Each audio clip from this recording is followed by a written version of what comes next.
తండ్రి యొక్కయు కుమారుని యొక్కయు పరిశుద్ధాత్మ యొక్కయు నామమున ఆమేన్. వారమే ఉత్తర ప్రత్యుత్తరాలుగా దావీదు రాసిన 148వ కీర్తన మొదటి నుంచి చివరి వరకు ఉత్తర ప్రత్యుత్తరాలుగా చదువుకుందాం. దావీదు రాసిన 148వ కీర్తన మొదటి నుంచి చివరి వరకు ఉత్తర ప్రత్యుత్తరాలుగా చదువుకుందాం. యెహోవాను స్తుతించుడి, ఆకాశవాసులారా యెహోవాను స్తుతించుడి, ఉన్నత స్థలము నివాసులారా ఆయనను స్తుతించుడి.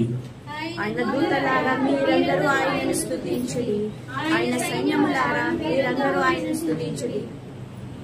సూర్యచంద్రులారా ఆయనను స్తుతించుడి, కాంతి గల నక్షత్రములారా మీరందరూ ఆయనను స్తుతించుడి.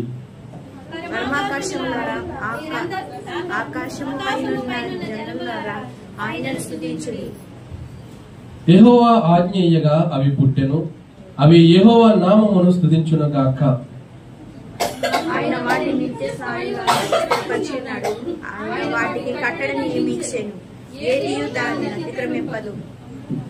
భూమి మీదనున్న మకరములారా అగాధ జలములారా యెహోవాను స్తుతించుడి. అగ్ని వడగండ్ల ఆయన ఆజ్ఞను నెరవేర్చి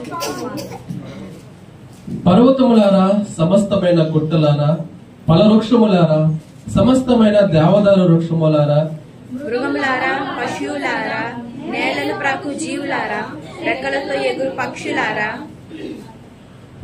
భూరాజులారా సమస్త ప్రజలారా భూమి మీద ఉన్న అధిపతులారా సమస్త న్యాయాధిపతులారా యెహోవాను స్తుతించుడి. యవ్వనులు కన్యలు వృద్ధులు ఆయన నామము మహోన్నతమైన నామము, ఆయన ప్రభావము భూమి ఆకాశములకు పైగానున్నది. చివరి వచనము అందరి కలిపి చదువుకుందాం. ఆయన తన ప్రజలకు ఒక మృగముగాను, అది ఆయన భక్తులందరికీ ఆయన చెంత చేరిన జనులకు ఇశ్రాయేలులకు ప్రఖ్యాతికరముగా ఉన్నది. యెహోవాను స్తుతించుడి. ఆమేన్. స్తుతి ప్రార్థన.